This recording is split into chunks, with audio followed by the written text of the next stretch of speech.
Are your senior team constantly struggling to manage their workload and feeling overwhelmed? Well, if so, today I'm going to take you through the 3 reasons why this happens and the one tool that will fix it for good. One of the really common challenges that the business owners I work with have with their teams is that they've got people in a senior position. And often in small businesses, these are people that have come through the ranks, they've been with the business from the early days.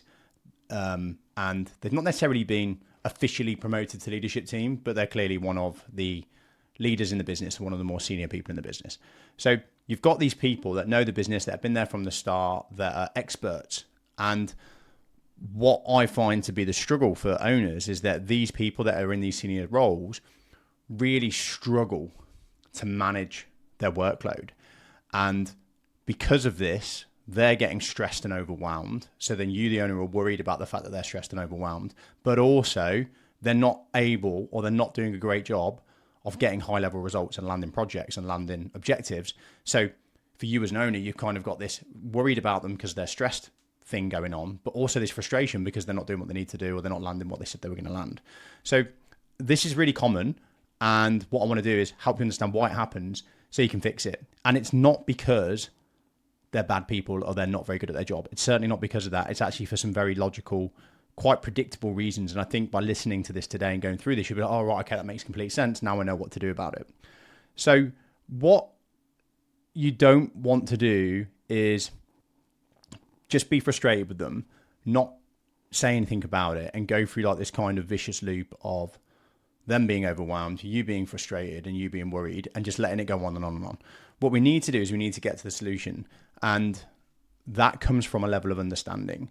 So what we've got to do, first of all, is understand the 3 reasons why this happens, right? And there's 3 prime reasons for this. And the first one is that your team below you are probably not very confident to say no, especially to you, the business owner. It's kind of the reason one is kind of 2 things. They're not confident to say no, and they like saying yes. Humans like saying yes. We all do. So because of that, their default is to take on too much work and to not push back when you come at them with ideas. Generally speaking, business owners, if you've done a DISC profile, are very high on D. You're very dominant. And that can mean that you're very persuasive, you're very good at making things happen, good at sales, good at partnerships, good at opportunities, but you're also very convincing, and that dominant energy can lead to people bowing down to you a bit and just saying yes, even when sometimes they need not to. So you've got this kind of culture where people like to say yes, and they don't like to say no. So obviously that's going to lead to people taking on too much work. And if your team are never saying no to you or never pushing back on you, this shows you that that's an issue. Like, you need to encourage your team to push back. You need to, when your team are saying yes to things, you want to like dig into, have they actually got the capacity to do this thing and to do this thing well? The second one is that you, as well as your team, we've been trained and conditioned to be good doers. We've been trained and conditioned to say yes to things, to take on as much as possible and to get it done. And if you think about in a career, and this will apply to you as a business owner as well, in the early stages of your career and in the early stages of your business and in your senior team's early stages of their career, we get results by being good doers. We get results by working extremely hard, by turning up, and by getting on with it and just having a positive attitude towards everything and doing. So that's what, that's what gets us up in recognition and up the career ladder, if you want to call it that, or the ladder of recognition. So it's the old saying of what got you here won't get you there. So your team have learned that to be a good performer, you do loads and loads and loads. But what happens is when they get to this more senior stage, and when you get to the business owner stage, we've got to reprogram that way of thinking. And it's very unnatural, and that way of operating. And it's very unnatural because it's what we know and it's what served us well in the past. So that's the second reason. The first one is we like to say yes, we don't like to say no. The second one is that your senior leadership team have been conditioned to be good doers, and that the outcome of that is they say yes to stuff and they make themselves busy with as much as possible. And the third one is kind of a carry on of the second one, which is your leadership team have probably, and this is true in corporates as well as small businesses, have probably never been trained to be strategic. So they have been conditioned to be doers, and they haven't been trained to be strategic. And this might apply to you as well as a business owner, right? So they've had conditioning around being busy, working really hard and getting stuff done, but they've never had any training around how to be a strategic project manager, how to slow down, how to actually look at work and look at objectives and plan for how we're going to get to that result and break it down into tasks and break it down into milestones and how to leverage a team. They've probably never had any training on that. So again, they want to say yes, they don't want to say no. They're conditioned to be busy and they haven't been trained or taught how to slow down and be strategic. So when you combine those three things together, you're going to have people that mean well and want to do a good job, but they're going to be busy, they're going to be overwhelmed, and they're not going to be very good at getting results. And the reason they're not going to be very good at getting results is because to get results, you have to be strategic. You have to slow things down. You have to have a plan. But if your team have been conditioned to be busy, they'll feel guilty about slowing down and doing the planning process. They'll feel guilty about slowing down, doing a plan with the team to get the team bought in to leverage the team. So the things they need to do to actually get good results, they feel guilty about doing. So when you combine those three together, it's pretty obvious as to why this is so common. And I do want to give you a bit of peace of mind here that this is super common. Like there's very, very few. In fact, every business I go into, and I do some work with corporates as well, have this same issue. Like you have people that mean well, they work really hard, they climb up to senior positions, they don't have any training, they don't have a reset, they don't get any guidance around what we're talking about in this video, and then they crumble. And basically what happens is there's a point in your career, whether you're a business owner or in a job, where you go from getting paid to do, which is more junior positions, getting paid to do, where your paycheck basically relies on you turn up on time and you do stuff. You do what you're told to do. You do it to a high standard. You go home. But there's a jump, and it's typically around management and lead, junior management, senior management. As we start to jump into management, the emphasis on our roles shifts away from what can you do and shifts towards what outcomes can you get. And if you think about the team in your business, more senior people, what you want from them is them to get results. So you'll communicate to them ideas, you'll communicate to them areas of the business that you want to improve in, you'll communicate to them targets, and you want them to get the result. You don't really care how hard they work, obviously you do, but what really matters to you is, can they drive this result? Can they make this thing happen in the business? And once we have that shift, which happens in everyone's career if they want to climb, not everybody wants this, but once we have that shift and we go into those more senior roles, we need a completely new approach to work. And if we don't adopt this new approach to work and this new approach to leveraging people and leveraging our time, we're going to crumble. Because if we try and thrive in a position where our job is to get results, if we try and thrive by doing what we did over here, which is working really hard, we're going to crumble. It's not going to work. We're not going to have any time to plan. We're not going to have any time to understand what the goals are. We're not going to have time to assess what is working, what isn't working. We're not going to have time to get the team bought in and line them up. We're not going to have time on a weekly basis to see what stuff is moving us towards our goals versus what stuff's not being helpful. We're not going to have time to review data, to review outcomes. And because of that, because our modus operandi is to be busy, we're going to crumble. Like we're not going to be able to get results. So when your job becomes getting objectives, you have to be more strategic. Now, there's a couple of things that will help your team fix this issue and will help you stop worrying about your team being overwhelmed and stop being frustrated that your team aren't getting results. There's a couple of things that will make that happen. One is making sure that you've got clear goals in your business. And we recommend the OKR framework, objectives, key results. But basically, you should make sure that you've got objectives for the year, 3 to 5 objectives with clear measurables. And we should do that quarterly as well. This video today isn't about that, but that will help immensely if we have a clear strategy in our business, a clear plan, because that helps your team organize their time around objectives.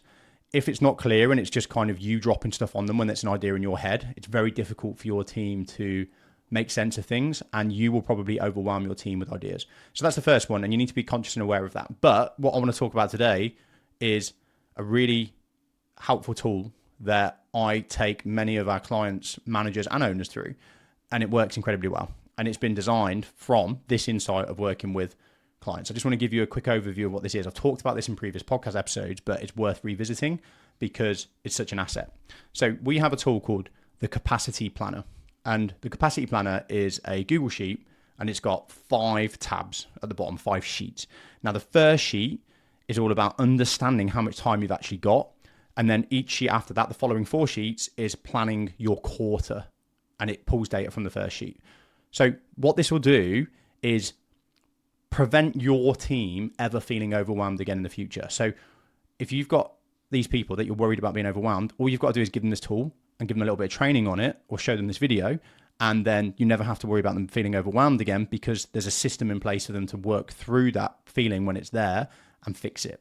So on the first page, what they do is they have a weekly column, a monthly column, a quarterly column, and a yearly column. And what your team do is they put in their fixed commitments into those columns. So let's say you have a weekly meeting for 60 minutes or 90 minutes. So they put that in. Let's say quarterly, you have a quarterly planning day. So they put 8 hours in there. Yearly, you do a 2-day offsite. And then they think about the other things that are relatively fixed. And I've skipped out a step because there's a column before that says how many days a week do they work? How much holiday do they have a year? What's the average working day length? And it basically figures out, okay, Steve, you have this many days to work over the year after holiday's been taken off, and all of those things, right? So this is how many days you've got, this is how many hours you've got, and it tells them that yearly, quarterly, and weekly. Then they put in these commitments, right? And then what this does is it gives them and you an understanding of how much of your time is fixed already and how much of your time is free for strategic and operational, project-based work. Right. And what you'll generally see, you wouldn't really do this with your more junior staff because they're going to be 90%, 80% fixed already because they've got a very well structured job which requires them to do stuff. But your more senior people, this changes. And actually, this is where a lot of stress comes from more senior people, because they're not sure what to do with that free time, so they make themselves busy with the wrong stuff. So we get that in place. And what that does is it gives us an understanding of our capacity. And generally what you'll see with your more senior people is that there should be at least 40% in the free column. And if there's not, that's something we need to think about, because if we're asking them to improve and grow the business, but 80 to 8% of their time is already fixed, well, those two things can't manage, can they? So that's a good conversation driver.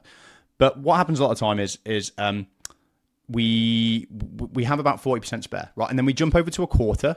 So we click on one of the sheets at the bottom. And then this is where your senior leaders look at their next 12 weeks. And here it gives them an assessment of how much time they've got available that quarter versus fixed. And then what they do is they go, right, what's the work that I've committed to over the next 3 months that isn't my day job, right? So what's the new stuff that I'm trying to make happen? What's the business owner asked me to do that I've said yes to? And I take people through this process. It lifts the weight of the world off their shoulders. And there's 2 blocks that show the same thing, right? So they've got one on the left and one on the right. And on the one on the left, what they do is they put in, right, I've got this website build. I want to go and do this new sales process. I want to train the team on this thing. We're releasing this new product. So I said I was going to get that over the line, yada, yada, yada. So they put all these things in. And then what they do next to that is they make an assessment of how much time they think it's going to take to get that done. And as what I'm sure you can imagine, and you can probably visualize in your head, what happens is the spreadsheet figures out, okay, you've got this much free time available, assessed after your holiday and your fixed commitments. You've said that you need this much time to get these projects done and these big pieces of work done. And it'll either tell them, well, it stacks up, you've got the time to do it, or, well, there's something that doesn't add up here. And I did this with somebody quite senior in a business about a couple of months ago, and I think they had 4 days deficit. So to do all of the things that they needed to do, they needed to find an extra 4 days. That's a week of work, and what will happen a lot of time is either this stuff doesn't get done, or your staff are making up for it by working in the evenings and getting stressed and burnt out. So both of those things aren't good. So the first thing you got to do is stare the devil in the face. So they put them in time frame assessments and like, bang, okay, that's my capacity. That's how much time I've actually got. And then what we do is we have a second column, which is the same exercise again, but we use the 4Ds then. And what we do is we use the 4Ds to make that plan manageable. So there are only 4 things that you can do when you've got more work required from you than time you have available to you, and they all begin with D, right? So you can drop the thing. You can just say, I'm not going to do it. It's just not a priority at the moment. You can deduct from the thing, so you can reduce the amount of time that you plan to spend on it and do it with less time. You can delegate it, so you can get somebody else to do it for you, or you can delay it till the next quarter or whenever it might be. So when I did this with this person a couple of months ago, we had, I think it was 4 or 5 days too much time. Like we didn't have enough time available to do these things. And for a combination of delegate and deduct, we were able to get actually back to a place where we had 2 days spare. And that's just a case of, okay, well, I'll have to make this fit within 3 days instead of 6. And we'll just have to do that. So there's ways to do it. But the key thing is that when a person's done that, it's forced them to be really realistic about their capacity. and it's forced them to come to a solution. And often, like, it might be a case that they need to have a conversation with you as the owner and say, look, I can't get this thing done. So do we drop it or do we get some extra help in? Both of which are good outcomes. But if they're not going through this process, all of that extra work is just overloading them, making them feel stressed and leading to poor results, which is frustrating you as well. I'm willing to guarantee you, or bet a significant amount of money, that most of your team are not going through this process. They're not even going through that process of trying to allocate time. They're just trying to get everything done without really understanding where they're at and just surviving the quarters. And that's a lose-lose situation, right? It's lose for the business because the outcomes aren't very good. It's a lose for you because you're frustrated with your team and you're worried about them. And it's a lose for them because they're stressed and they don't feel like they're doing a great job. And what actually happens if you just let this go on is really good people get burnt out, and then you lose good people because they start doubting themselves. Most of the people that find themselves in these positions really care about doing a good job. So it stresses and frustrates them and makes them doubt themselves when they're not doing a good job.